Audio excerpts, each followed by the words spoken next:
welcome back to a special feature of the Jackrabbit Illustrated podcast. We're excited to have you join us here today. Before we dive in, we'd like to thank our sponsors who help make this possible.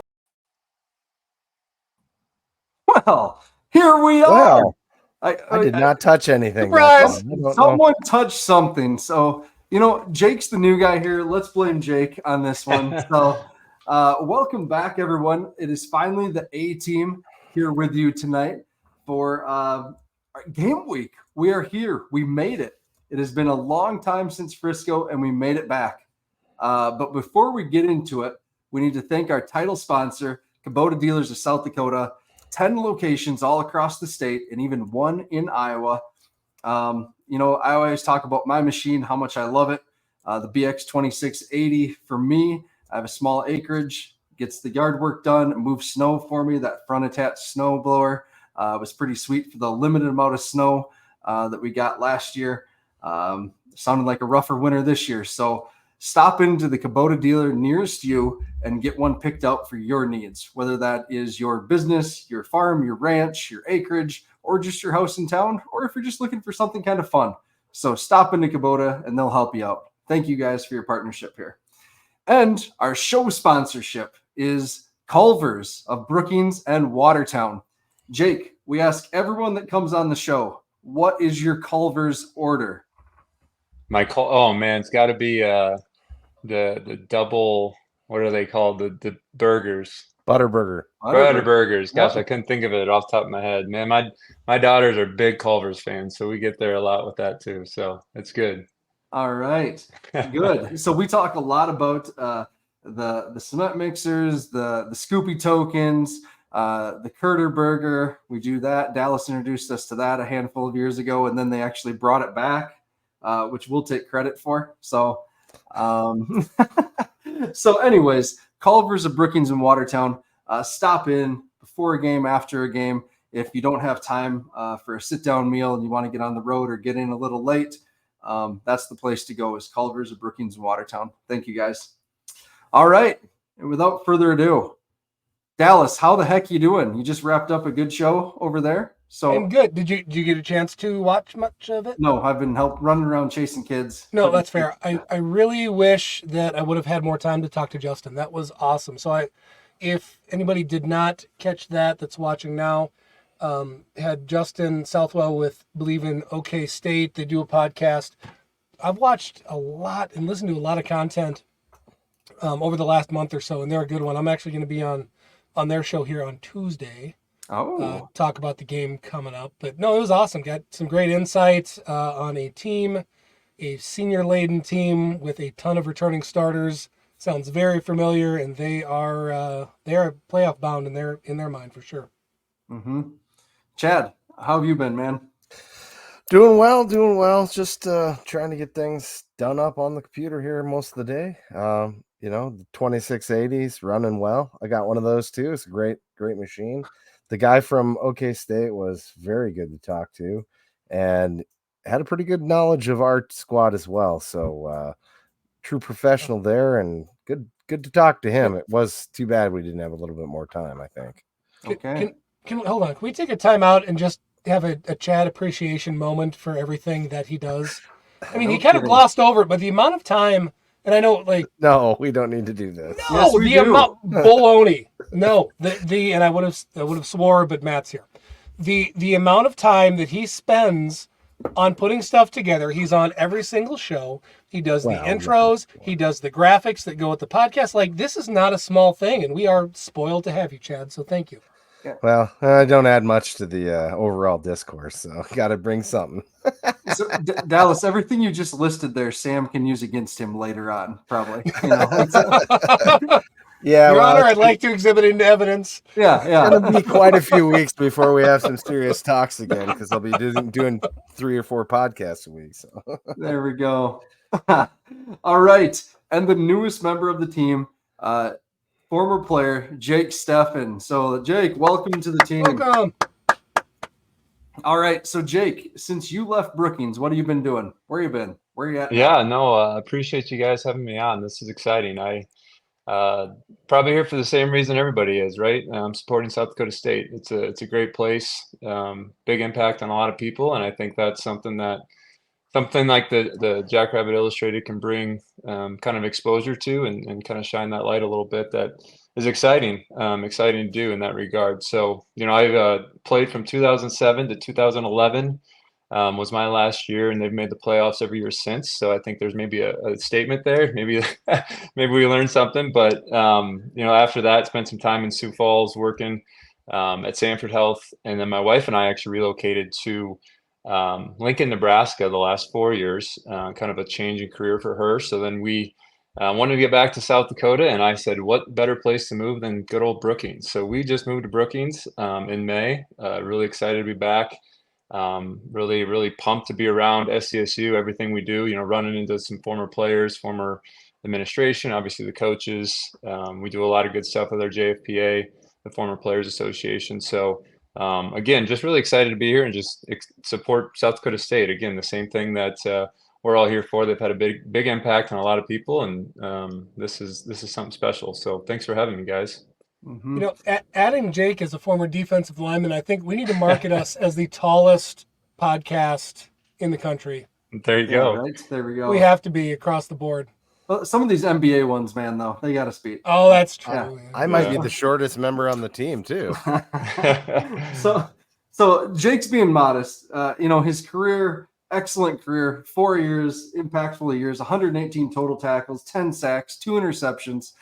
How did you have 2 interceptions your sophomore year and then, didn't sniff another one after that? What happened? Yeah, it was like this 2-game stint. It was really weird. It was the end of the first half at Illinois State, my sophomore year. We dropped into like a blitz coverage at the D end. Like, you don't do that. And, the other side of me is this All-American NFL future star, Danny Batten, who was just furious that I, snagged this pick on like a Hail Mary. And then the other one was actually only 2 games later. It was against Northern Iowa, Hobo Day, in 2009. Yeah, Hobo Day and tip ball. I mean, it was the lucky tip ball defensive lineman. Nice. I was a quarterback in high school actually, and so I was ready to run. And I think the other guys on the D line tackled me because they're like, "No, dude, we don't want you to run at all. Like, we're gonna just stop." But I was like, "Man, I had that." But nice. So lucky with 2 picks. It was probably one of those things that not a lot of people can go away as a defensive end with 2 picks. But yeah, did you snag that one from Paul Grace? Right? Was that the UNI quarterback at the time? Right? Fat Pat is what we called him. Pat, yeah, right. That is what we called him. We cheered that in the stands. No less. My former roommate had transferred schools himself from UNI to South Dakota State, and he knew Fat Pat because he was down there before. So he started to cheer every time he came on the field. So did you play then? Did you play then when we got robbed at Nebraska, right? Yeah, that was my junior year. So what was that like, living in enemy territory, knowing that you had beat those guys and got robbed? Yeah, no, it was. I always say that game was so cool just because, it was one of those teams for them. That was Taylor Martinez's year. They had obviously some big dudes. I was a DN going against Ben Cotton, future NFL guy. Tackling Rex Burke had some of those kind of experiences, but we came up right against them. Played really well. Kind of had some good options to stop their midline option that they did with Martinez. So, it was kind of fun because a lot of people, when I said that, when I lived in Nebraska, those 4 years, I lived down in Lincoln, and, eventually the stories would come out that, oh, you played at SCSU. Like, man, you guys almost beat us. You should have beat us. I mean, there's a lot of guys down there that said that. You did beat So, yeah, it was kind of cool. Awesome. Did you play? I'll bring this up later. I was going to bring this up later, but did you play in any other FBS games besides that one against Nebraska? Yeah, so obviously we had Iowa State. No, Iowa State was my freshman year. Right? Minnesota and Illinois. Illinois. We don't was have to talk about year. Illinois. I went to that. Illinois. That was oof. Yeah, that was a tough that's one. One of the most rugged ones we've had. That might have been the maddest I've ever seen Stig at halftime. Was Illinois, which it takes. Him getting mad is a different level. So he gets all flustered. Yeah. Yeah, Dallas. When you in 2005, right? That was your last year, Dallas. 4. was it all D2 schools then, or were you guys transitioning at that point? My last year was still all Division II schools. We did Okay. not have any transition. Sure. Okay. Sounds good. I've always wanted to ask you that. Nope, it was the class behind me that did. Okay. Well, cool. Well, Jake, thank you. Welcome to the pod. We're excited to have you. So, yeah. Dallas and Chad, just want to give us your general impressions over your conversation with the Believe in OK State guy. Sure. Kind of overall, what did he share that, you were excited to know or found interesting? Kind of like an FBS version of our team when it comes to our team from last year when it comes to depth. I think that's one of my general takeaways, even though I'd kind of known that reading up on them, but that was one of my major takeaways. How about you, Dallas?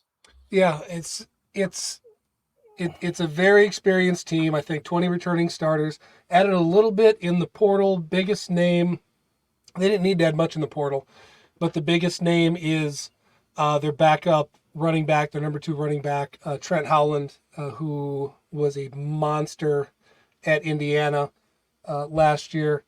So, you've got this fantastic running game. They also think they're extremely deep at wide receiver. Question mark, if you want to call it that, maybe at quarterback. Very experienced, a 7th-year player. Don't ask me how, but he has been everywhere. So a very obviously mature, experienced, and now he's had a full year in the system. And then if you look at last year, so you look at their team last year, they lost to South Alabama, which was a very low point for them, really caught them off guard. They were also going through this transition where they'd hit the portal real hard.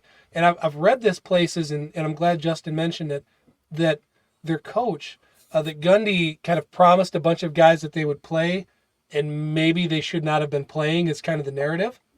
So, they struggled early in the year with some rotations that maybe shouldn't have been there, buttoned that up, and then essentially turned around and scored 40 points a game the rest of the way. They had one hiccup after the Bedlam game with Oklahoma. They lost and really struggled at Central. Is it UCF? Who was it? Yeah, I think that's. Was it UCF? It was a Florida team. I'm sorry, I'm blanking on who it is. I think they only scored 3 points. Yeah, but they scored 40 plus every other game, the back 2/3 of the season. So they can control the ball, they can put up yards. Ollie Gordon is an absolute man-child. If everybody hasn't heard that name yet, pay attention because he's extremely good. He didn't have any real insights on the alleged injury. I know I texted you guys when I saw it. There was this bizarre Twitter freak out where everybody thought his leg fell off essentially in practice or something. And then it turned out he was actually fine and he's going to probably play the whole game. But again, a backup running back that is like 6'3", 245 or something, just a complete freak of nature. So they're going to pound the ball. They're going to control it there. On the defensive side of the ball, their highlight is they've got 3 All-American caliber linebackers and a very, very deep defensive line. They talk about, basically doing hockey line changes like we're used to at South Dakota State with their defensive line. So they're going to rotate 2 to 3 deep all the way through the game, all the way through the season on the line.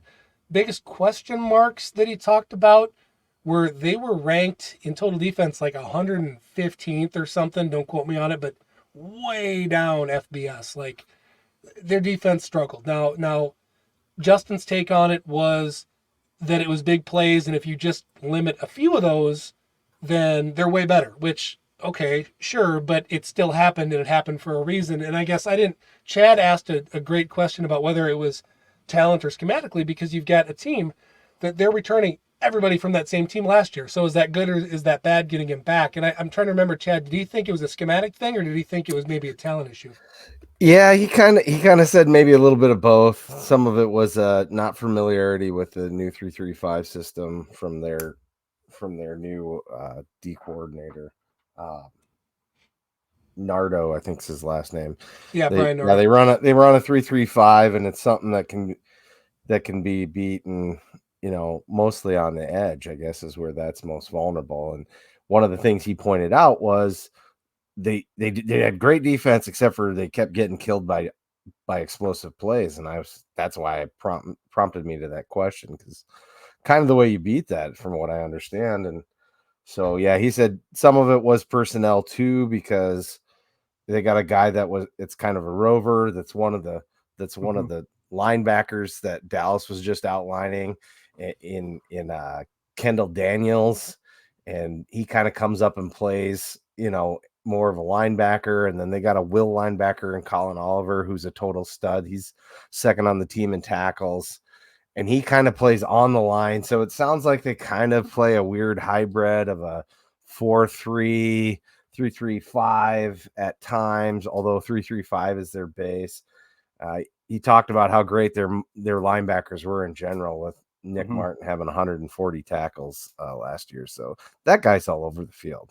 Yeah. And they fill the gaps really well. Sure. All right. Well, awesome. I can't wait to listen to that full episode. That's going to be good. So let's, just get into, we're here already. So let's stay here in these Oklahoma State thoughts.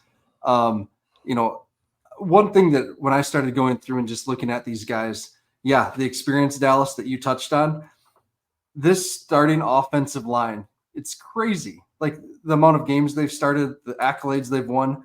Between the 5 of them, they have 172 career starts.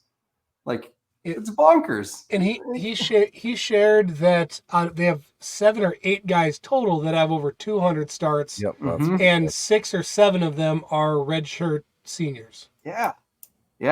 And 13 sacks allowed last year, which is, just nuts. And you see Ollie Gordon, running the ball for 6.1 yards per carry. Yep. Like, woof.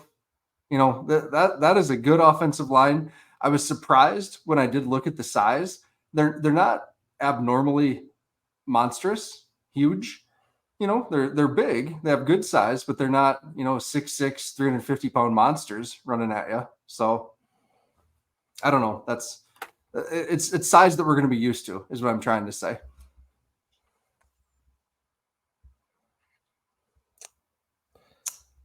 Jake, so when you played against Illinois, you played Juice Williams, and who was their running back? They had a good running back that year too.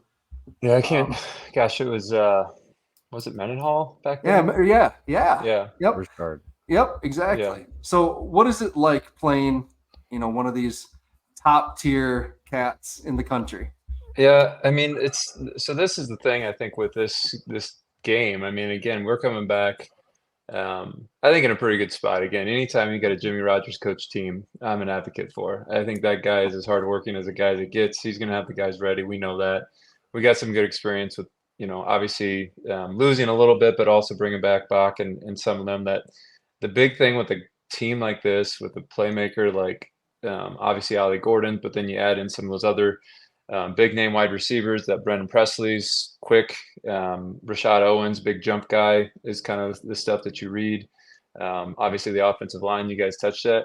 It's going to be big plays, right? The RPO, some of those things off of Ollie Gordon that, they're going to ISO the heck out of you, zone oriented out of the pistol, some of that type of stuff with Ollie Gordon. And if you can stop the big plays, like those are the things that to not get wide-eyed for SCSU, which again, we're a different team now than, in 2012, obviously with the success we've had and the success we've had in big games. So I think, again, with the coaches, with Jimmy, with obviously the rest of the experience we have, Mark and everybody else coming back, I think hopefully that's limited, but that's the big thing to me is going to be big plays. RPO off of Ollie Gordon is going to be, if we can avoid those mistakes, especially in the first game, I think that's going to be a difference maker. Yeah. Agreed. The one guy I'm interested to see, Ollie Gordon's fantastic, but I had to look up this Brendan Presley, 101 receptions, 991 yards, 6 TDs. It's like Nate Johnson. Yeah. And he's 5'8", 175. And it looks like they just spam him, wide receiver screens. They give him the ball in the backfield, little quick outs, things like that, just to get him in the ball in his hands quick. And, he picks up 9 yards per catch right there. So kind of a fun little player. I'm interested in that matchup. Who's going to take him? We don't really have a corner that's built like him in a lot of ways. Dallas and Steven and Humphrey are all kind of bigger corners. So Yeah, we're a little bit rangier on the outside. yeah. It's interesting you brought him up because that's actually something Justin touched on that he said that he will play on Sundays, guaranteed, despite his size. He said he's that electric, has that much juice. He's convinced that he'll be playing in the NFL. Darren Sproles, man, it's going to be all over again. Those quick guys, and yeah, that's a good example. Danny Woodhead. There. That's interesting that, we called that out earlier, and I think had a little bit of a debate off of last year's team of who ended up playing slot corner. To me, I thought Stallbird was able to flex out and handle that frequently, but I forget who did we say? Tucker Large, yeah. Tucker, so Tucker stepped he down. He could be good at that. Yeah, he might be up to the challenge. Yeah, he'd be good at that. Interesting. Yeah. Did your guest express any concerns about Bowman, the quarterback, tossing picks? I mean, he has 60% completion percentage and 14 picks, just 15 TDs last year. So, yep. Essentially, that was his biggest question mark on offense for the year. His two big question marks were Bauman on offense, and then the big plays on defense that we already touched on pretty well. So again, I think to me with Bauman, you can't really look at the first third of the season because they were rotating. He was new to the system. Sure. They shouldn't have been rotating. Honestly, I think Gundy's kid, who everybody absolutely loved, was in the mix. He ended up at Ohio right now, if I'm not mistaken. So anyway, there's just a weird situation that just wasn't good for a quarterback in general, regardless of somebody that's already played for 6 years. So, but yes, he was concerned about that, concerned about the consistency, and really made it sound like what I would assume that I don't think that he is who, would beat South Dakota State. I mean, that their season lives and dies on the ground, and they're going to use that to open up things over the top. Okay. So I looked up this Bauman arrived at Texas Tech the year after Patrick Mahomes left. So yeah, that's he's been in college for a while with a couple different stops. So all right, this 3-3-5 defense. Everyone knows I don't understand why UND plays this 3-3-5 defense or 3-3-4. They just don't have the horses on the D line. Got to have the athletes, right? That's the big thing on the back end. Well, you got to have some horses on the D line, and UND does not. These guys do, man. Trot out a defensive end that's 6'7", 275, a nose tackle that's 6'4", 330, and a D end that's 6'2", 265. Woof. So that's some meat that you want on a 3-3 type of defensive line, in my opinion. And then their backers are pretty big too. You mentioned that Kendall Daniels, 6'4", 235. And the amount I've listened to hours of Oklahoma State podcasts because I'm a loser and I'm really excited for the season and had nothing better to do. That's really nice playing a big team up front here because there's a ton of content out there and stuff to listen to. So I'd encourage you guys to do that. I'll give you some recommendations later. But no, Kendall Daniels is the one. He was maybe this is going to sound really negative, but Justin on the previous pod indicated that maybe the fact that he was so big playing safety. Dude is like 6'3", 245. Yeah. And he's put on some weight in the last year, but he was back playing safety. And I think maybe he gave up some of those plays just because he was playing out of position, when he's the size of a freaking defensive end. So they brought him down to linebacker for the most part. And everybody's really excited about the juice that he brings. He's a really explosive player. What'd you hear in terms of the nose guard, this Justin Kirkland? He's a giant. Yeah, just 330. He's huge, basically. I saw somewhere that he had like a 225 bench press like 50 times. 50 times. Yep. I know he said 51. He pointed that out. 51. No, he said 51. Oh, wow. And then said that his strength is only rated at a 97 on NCAA. And they wanted to petition it that how is that only a 97? I agree. That's off the charts. That's beyond Mason McCormick numbers there. Yeah. Wow. And it's great. I mean, you got to think of that 3-3-5. I mean, obviously you got to be able to move. So a guy like that clog in the middle, but then, to your point behind him, it's not as much, your base 4-3 where it's gap sound football. That 3-3-5, you got to be able to fly around the field. It's pursuit defense. And so I don't know. That's it's crazy to me that guy is that big and strong. He must be just a good athlete. Yeah, right. That'll be fun to watch, right? Because Gus, FCS All-American, Remington Award winner at the FCS level, against someone like that, with that unique size, right? That we don't always see at this level. So That's former wrestler and Gus. He's probably going to use his leverage, right? Yeah. And honestly, okay, so let's think about the game within the game here. If I'm Gus, which I'm not Gus, by the way. If I am Gus and I want to play in the NFL and I want some tape, what am I going to want to put on tape? I'm going to want to put on tape me playing this other guy at a Power 4 school that can rep out 2 1/4, 51 times that everybody knows about. Like I want to show out and I want to do my best and put good tape out there. So I'm sure he's well aware and dialed in for that. And I don't know. I'm a fan. I think Gus is up to the challenge. Mm-hmm. Mm-hmm. Yeah. What did they say on the back end? There's these corners, the starting corners that are listed, at least 2 interceptions between them, 41 tackles, just not a lot of production. Did they lose? Didn't lose much. Okay. We did not. And part of it is because we got rushed, but he did not go out of his way to talk about the secondary at all.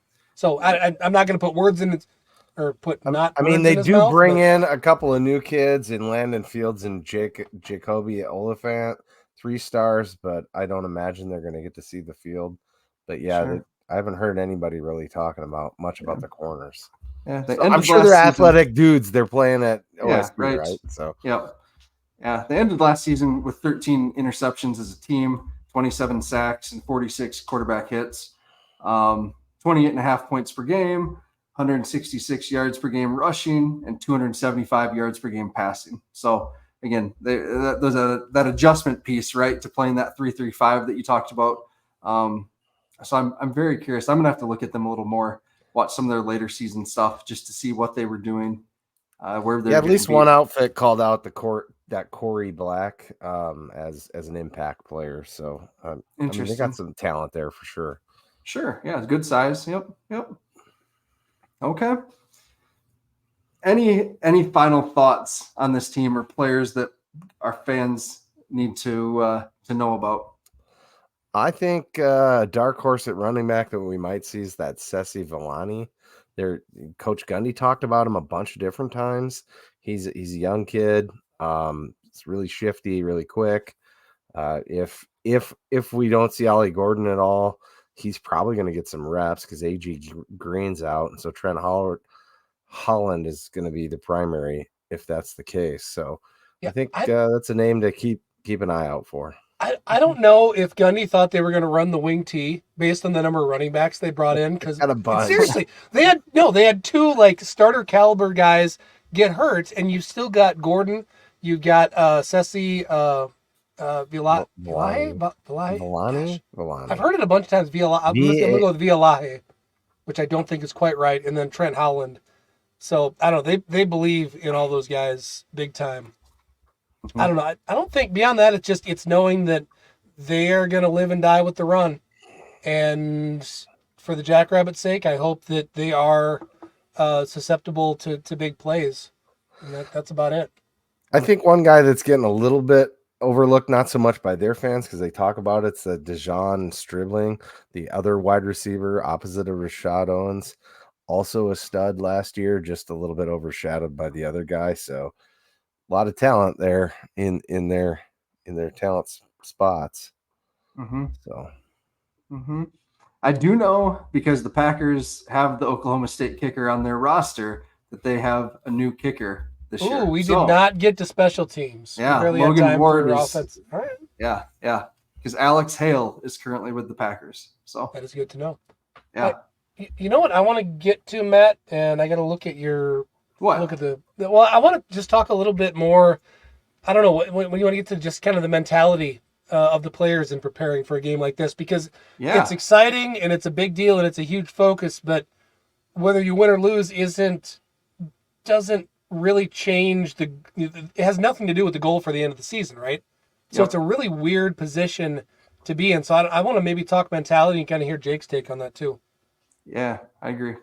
Yeah, I mean, I was actually going to comment that when you say any final thoughts. Like to me, it's our experience, especially at that QB1 spot, right? I mean, like that's a mentality and a leadership spot in a game like this. That's a game changer for an FCS team. Like to your point, coming in with not a lot to lose. So if you have that voice in the locker room, you have that leadership, that support.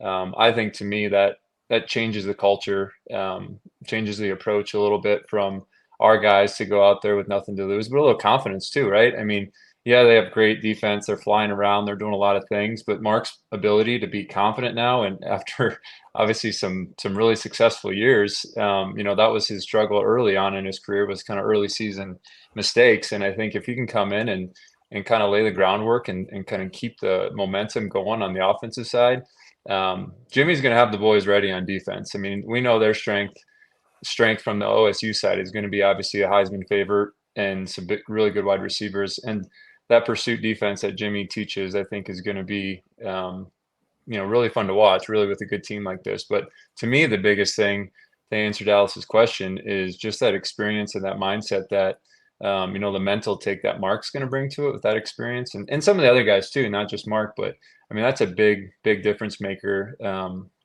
I think as a team, having that experience. Mm-hmm.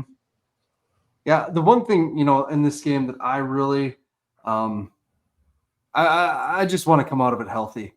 We got the crap beat out of us in Iowa City 2 years ago, and it ended up not hurting our chances to win the Natty, right? But we lost Bransel that game, Tucker that game, a couple other guys definitely got banged up, and it was kind of lingered for the rest of the year. So. You don't want to play scared or anything like that, but man, I don't think Oklahoma State brings the same type of physicality as Iowa, but I just do not want to have a bunch of guys dinged up in this game, which doesn't matter necessarily for the FCS playoffs. It does if you win, but outside of that, it doesn't. So no, that's a really good point. Go ahead, Jen. We've talked a lot about how great they are, and Dallas is right. They kind of had two different seasons last year in that the second part of the season they played better, but that's kind of true with most teams. So it's not to say that they couldn't have the same thing this year. And Central Arkansas, of all teams, gave them a run for their money in the first game of the year last year. So there's no reason our players shouldn't go out there with full confidence, thinking that they can't beat them. And it's not like they won't. I mean, obviously, Jimmy's going to have the guys ready to play. They're going to believe they can win, but like our fans that are concerned that it's going to get ran up against us, I don't see that happening.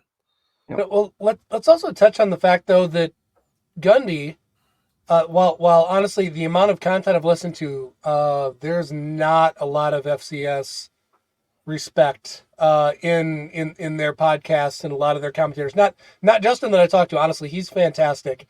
There's a few others that there is. I mean, they assume they're gonna jump out by 30 points, put the subs in, and just kind of coast, and that they're playing the lower level team, and that's what they're gonna see. But you listen to Gundy, if you've seen any of this. I mean, he called South Dakota State a Power 4 team. Is that what he actually believes? I have no idea, but at least publicly, he's making it very clear that they're not going to overlook the Jackrabbits. And did you guys happen to catch any of him on McAfee? Yeah. Uh-huh. Yeah, that really good show. Honestly, I like Gundy. The more that I watch him, I really like that dude. I think he's a good coach. But yeah, he talking to McAfee made a point that blanking on Matt Rule was on, and he declared that they would never play another Dakota school, and yeah, that was which is odd because they're still on the schedule with us a couple of times, but he basically just said that they're a Power 4 team. We're treating them like that. Like if we could book these a year out, we would not be playing these guys. I think was his quote roughly. So taking the game very seriously. So the Matt Rule stuff, my goodness. This is a sidebar, maybe for a side conversation. No, let it fly. Let it fly, Matt. I read this. I read this somewhere else, but I read this on Bisonville of all places. So credibility, who knows? What is wrong with you? But gross. The kid from Fargo, that standout defensive end from Cheyenne High School in Fargo, they're not letting him play his senior year. They threw enough NIL money at him and said, "You will not play this season." and you're going to enroll early down here in January. Isn't that crazy? Like, that's the world we're living in, man. I know. That's awful. Whoa. That's awful. So I don't know if that's true. That is awful. Like, yeah, but then you end up with someone that's an all-star in high school and at the next level maybe has a great line, and then you throw 5 interceptions in a pregame game, in a preseason game. Maybe you're not as good as they thought you were. Who knows? Oh, dude, I'm starting to feel sorry for Trey Lance. I am too. Southern Minnesota kid. I'm sure. I mean, honestly, I'm sure he's got the bag though. Guy. He's fine. He's Marshall, Minnesota's second best athlete. Right? Second best athlete ever out of Marshall, Minnesota. Yeah. Yeah. Man. No, if you're new to the show, who's the best athlete, Dallas? I'm gonna go with Reese Winkleman. Reese Winkleman's the best athlete. Yep. Clearly. So hopefully Allison's watching still. Yep. All right. Jake, what's going on with JFPA? That's one of the reasons we're excited to have you join us this year. You're doing a lot of good work with them. What's up with JFPA right now? Yeah, so obviously JFPA, Jackrabbit Former Players Association, really a neat group that obviously we got started a handful of years ago, really as an opportunity just to support the team. I mean, it was another avenue to kind of just share the love back to Coach Stig at the time and the team and the players. Obviously, you get a good pocket of history of former players that have taken advantage of that opportunity just to get together, and the camaraderie and the time to spend together, kind of the brotherhood that we want to talk about. And so I think that's just amazing or awesome how it's really grown to the point of not only the success on the field brings that to the Frisco time, and the amount of guys that come back and support, the amount of guys that come back even in Brookings and travel with tailgating and everything. So just a lot of good stuff with the JFPA. I think just with that camaraderie and it's blown up. I mean, we went from like 100 memberships to now over 600 so memberships, if not more, in the last couple of years. So really good engagement. And then beyond that, I think we look at the opportunity to do really more for the team and the players. So most recently, a big initiative would be what we're calling the JFPA Fund.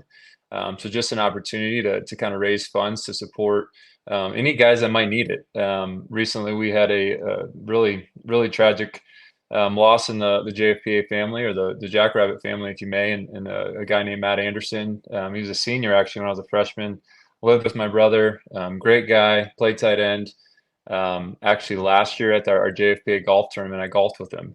So just a year ago, rode around in a cart with him for 4 hours. And then a tragic accident, passed away a couple weeks ago. So obviously nothing's going to bring that back, leaves a wife and 4 kids, but our JFPA was able to raise over $50,000 to give back to Matt's family in that regard. So just an exciting thing. We're really going to kind of push that. And I think the message is, a little bit kind of, I don't want to say awkward or odd, but I mean, it's that idea that, hey, guys, you got this family here, this JFPA family, and something would happen to you, we're going to take care of your family. And I think that's kind of a neat thing that the group, JFPA leadership, Ryan McKnight and Cam Jones, and a lot of those guys have really done. So that's probably the most important initiative right now with the JFPA that we're really leaning on and doing some really good things. And then obviously staying close to the team, being able to help them meals throughout the summer, meals throughout the year, different initiatives with the university, new locker rooms and different things like that we can help with, that we've always been able to give money back. But again, the biggest thing I'd say with the JFPA is just that family dynamic that it's turned into. It's been a really cool thing. Yeah, that's awesome. If you do want to know a little bit more about Matt Anderson, Danger 41, search on our page or Kyle's page. Our former colleague here, Kyle Sheehan, did a former player feature with Matt a few years ago, and you can look for it on our YouTube, Facebook, whatever, Kyle's page, like I said, and it's so good. Just a tremendous human being. Had some Air Force friends actually reach out afterwards and say, "Did you know this guy?" And I said, "Yeah, we did an interview. I actually met Matt in college as well." And so, man, just a a great guy. I mean, tremendous loss to the world. So yeah.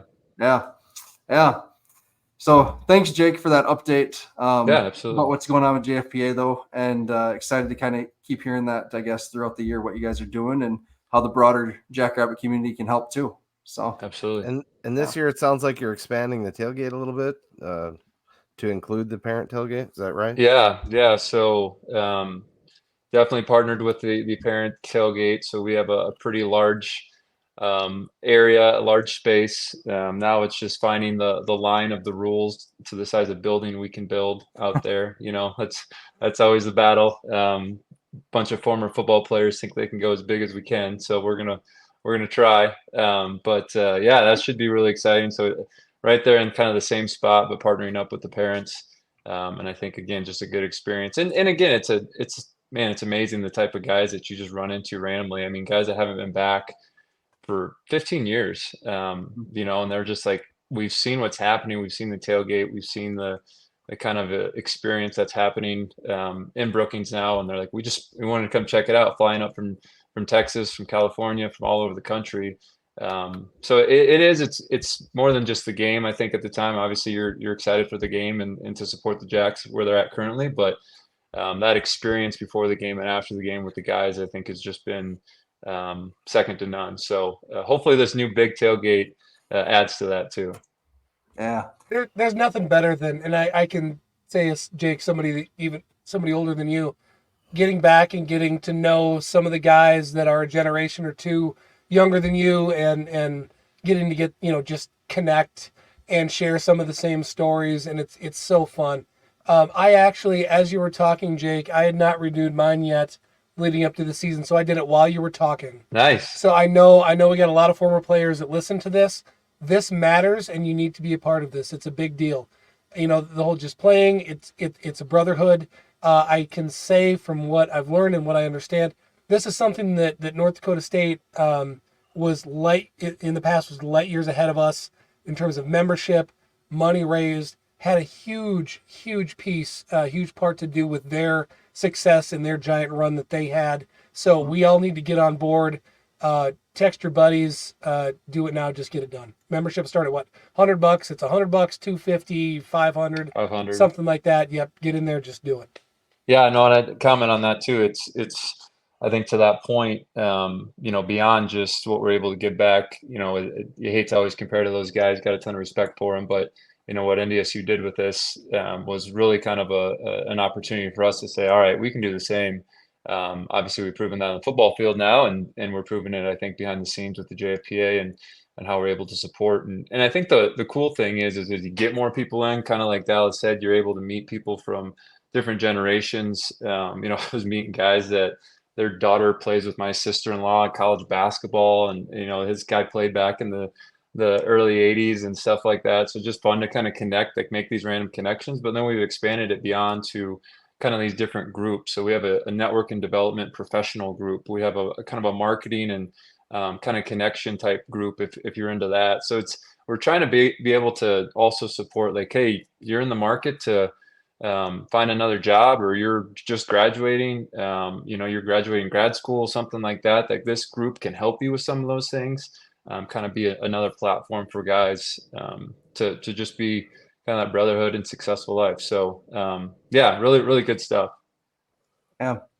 Thanks, guys. Pat wants to talk a little ball here. So any serious injuries for the Jacks in fall camp? Pat, if we knew, we wouldn't say it right here because the Oklahoma State guys now know about us. Information can be passed pretty easily. But this current coaching staff getting injury information out, it's like escaping Alcatraz or something like that. It's very difficult. This team is very tight-lipped. This coaching staff is very tight-lipped. Last year we heard rumors of guys in walking boots all season long. Could never confirm it, right? And so-and-so's daughter was in chemistry class with this guy, and she saw him in a cast. That's kind of the best we could do last year on the injury front. So, that's what we can answer. Sure, but in fairness, though, also, I mean, we can state that I haven't heard anything, not a hint. Oh. I mean, before we've heard rumors from people that have seen people or whatever, which you don't want to spread that because that's not good, but I haven't heard anything. So as far as I'm concerned, as far as we're aware, they are too deep as we discussed on the offensive defensive previews. If you've not listened to those, go back and watch them now or when you're done with this. But no, I haven't heard anything. I just read Ron Loney's comment here. Chad, you need reading glasses. You're squinting far too much. Honestly, Chad. So here's the deal, Chad. I've always had this thought that I wanted to start taking screen grabs. I want to start taking screen grabs and make shirts of you just like angrily squinting. No, that's the opposite. Usually you're just what like, I gotta do to read. I've got a bad eye. It's you're the elder statesman of the group here. It's okay. No good. Gosh, that's great. I need 2 new corneas. It's Yeah. $30,000 I don't have, so Yeah. I can see okay. I just have to squint a lot. Yeah. Hey, and in the same vein as tailgating that Jake talked about, we got to share an update. Chad, you are the president of book club. Do you want to share? Is that true? Yeah, I think so. I never voted. I never voted in this. Yeah. Unofficially, yes. Yeah. You're the president of the book club. Yes. Got a new tent on order because the slow boat from China wasn't going to bring me parts fast enough. We're all going to be there. Same spot, setting up with the hair raisers. So come 4 to 6 weeks, whatever that actually is, plus waiting time, they said, we might have another tent. So we might have 3 tents set up side by side plus Ben's. So we've got it set up so we're gonna have plenty of space come them cold games, and we're gonna make it nice and toasty in there and have really I wouldn't make a great referee. Just ask Brendan next podcast. Okay. Oh gosh. Hey, all right, before we get into our predictions here, we have to thank Northwestern Mutual for sponsoring this segment, our prediction segment here for the A team. So if you need some investment, life insurance, whatever it may be, some financial planning, saving up for your kids' college retirement, get a hold of the professionals at Northwestern Mutual, and they will set you up for what you need. I've shared about my experience the last 2 weeks. Had a life insurance policy that was way out of date. It was predated my kids, and I had my retirement scattered all across the country, and I needed to get them all together. And Northwestern Mutual helped me figure it out. Jackrabbit former player Quentin Hicks reached out to me, set me up with my financial planner, Mike Tuck, and we got the ball rolling there. Chris Schenkel, who's been instrumental in getting the Alex's Lemonade Stand going with the FCS Nation radio show. He's with Northwestern Mutual as well. Great guy. So one of those 3 should be able to help you out, get you the product that you need. I know there's other Jackrabbits. Brian Williams is one of them that's doing Northwestern Mutual as well, and some other folks. So thank you, Northwestern Mutual, for sponsoring our special feature shows as well as this segment in the A team. So, ladies and gentlemen, the rule of thumb is 10 times your annual income. That's what you need in life insurance. Oh, great. All right. Matt, Jake, look at this. You're on one show and you're already getting. Wow. Hold on. What is this? All over Brookings. I can get all over the city with that thing anytime. I'm sorry. I don't know about Jake, you, Matt, but I had this to buy my Kubota. No, Jake, you're fired. This is unacceptable. I can drive that all over town. Don't worry. That's some kind of lease to own deal, I think. Oh my goodness. That's awesome. I'm in. That's awesome. Especially out of Club 32. I thought the connection, at least with my dad. This is ridiculous. I expect better treatment than this. Hold on. Before we get into predictions, there's a couple things maybe we didn't touch on is just matchups in general. If you guys don't mind, want to touch on that and kind of get everybody's thoughts there of just where, to me, what South Dakota State needs to do to win the game and maybe what they could. We'll use the word exploit. That probably isn't right, but what they need to do because what do we know? We know that they have a tremendous run game. We know that maybe they're a little susceptible on defense. We know they've got a quarterback that probably isn't going to pick us apart unless something magical has happened coming into his 7th year in college. Again, he's not a bad player. I'm in no way saying that. I just don't think he's who is going to beat us as strong as our secondary is. Our safeties and our corners are fantastic, and I think as good as a lot of Power 4 teams. So to me, you get into matchups typically, and I'm curious to get Jake's thoughts on this. A lot of times what you see in these FCS, FBS games are, you see the FCS team come out hot, and then depth, the initial emotion wears out because a lot of teams come in and this is their Super Bowl, by God, which is something that I think that we can't do and doesn't need to happen. That this doesn't need to be a big emotional game, but that wears off. And then you've got I've said this before, I think on the pod, that the starters, for the most part, when you've got a good FBS team and a good FCS team, your starters are maybe 90% as good or something to make up a number. But then as you start to go down the depth chart, then you go, then the 82 scholarships versus the 53 start to kick in. And then you get problems. And then the next piece that is typically huge is special teams, because the guys, and this was honestly, Jake, at that Illinois game, the biggest thing when you looked at special teams, they had the same dude cloned who was 6'2", 215, and ran a 4.5. And they had like 30 of those guys, and it was the same guy.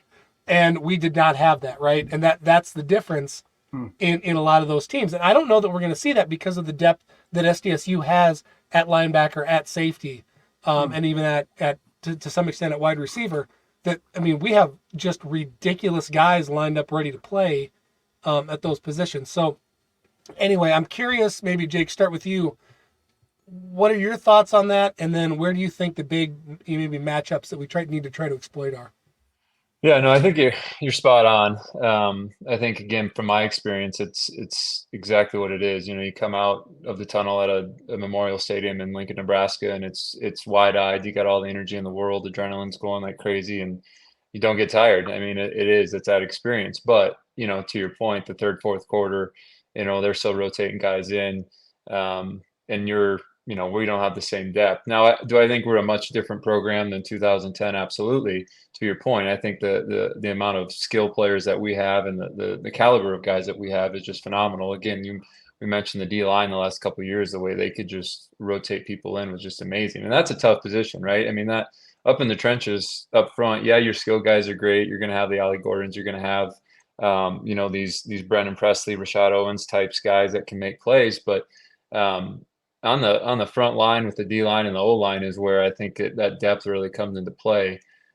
So I think we're a different team, and it'll be a good thing to see how that culture of winning the last couple of years really changes the 2-3 guys behind them too, right? Because the expectations for those guys to work hard and be just as qualified, just as skilled, to be just as strong in the weight room, to work just as hard in practice as the top guys. That's what winning does. It sets that expectation. So I'm hoping that our depth is really going to be strong. But, to really kind of think of matchups, like I said, I think it's going to be big plays. If we can really manage and take advantage of that 3-3-5 and just the way that maybe you can pick some holes in that with some of our skill guys, that's a matchup that I think, again, our end stopping big plays on the defense, but then, taking advantage of those, finding some open space. I think that's a matchup that I'm really excited about. Same thought. It's kind of the opposite of what you would normally expect, to where it's normally like, all right, limit big plays and, no big special teams plays. Like, I'm not really not worried about big special teams plays. And then as far as stopping big plays, it's actually the opposite, where we can't allow a bunch of 10-minute drives. Yeah. Like that shit can't happen. Like that's what we just cannot allow. And here's, what I think I've said this to a bunch of people. I don't know that I ever tweeted it.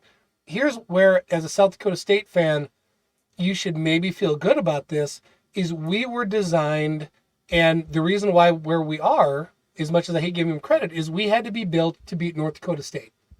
And this team that we're going to play, and I hope this isn't bulletin board material, but they are North Dakota State. They're the same offensive line because, and I'll probably say this exact thing when I'm on that other pod on Tuesday. This offensive line that they have is phenomenal. It's probably the same as all those North Dakota State lines that we face because they put, 3 dudes in the NFL every year for like a decade. And that's not an exaggeration.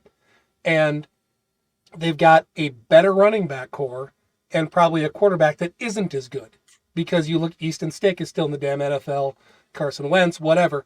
So it's roughly the same style of offense, and that's what this team was built to survive and to have to beat. So that actually makes me really encouraged for this game. Yeah. When we talk about the big plays and limiting those, I just think about I think it was Dyshawn that dropped an interception against Iowa, right? And that could have changed the game. I think Dyshawn had a free lane to a touchdown potentially in that one. Could be misremembering that one.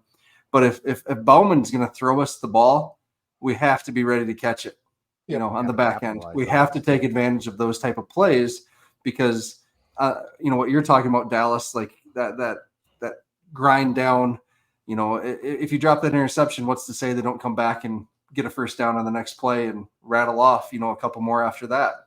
Yep. It's in that 90-degree heat. So that's something that's on my mind. Yeah, take advantage, and then I'd be excited with you talk about getting vertical in the middle of the field. One of those 3 young tight ends that we discussed that, we picked 3 different tight ends, Jake, to be the breakout player of the year because that's how good we think that room is. We just don't know which one it's going to be. But one of those guys honestly needs to go off for 110 and maybe 1 or 2 touchdowns. And that's hopefully an advantage us, right? Because there's no tape on these 3 tight ends that we're running out there. 0.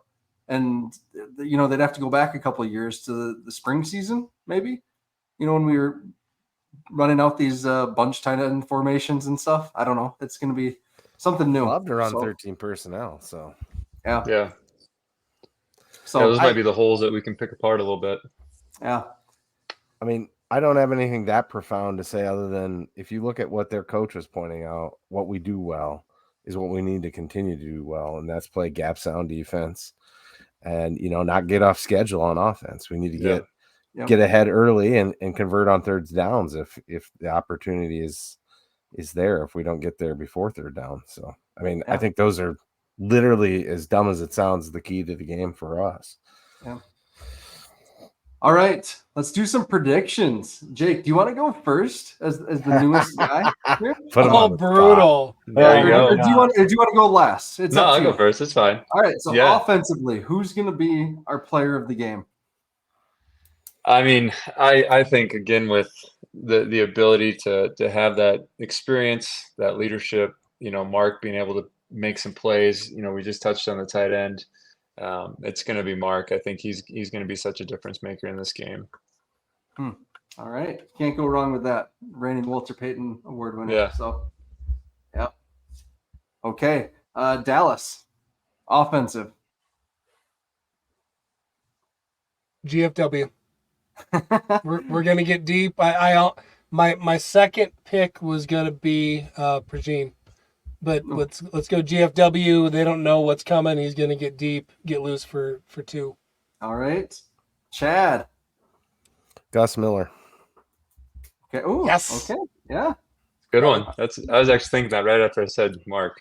Yeah. And my backup's going to be, well, you could throw it at a dartboard in the tight end room, but I'm going to go with Gormley this time.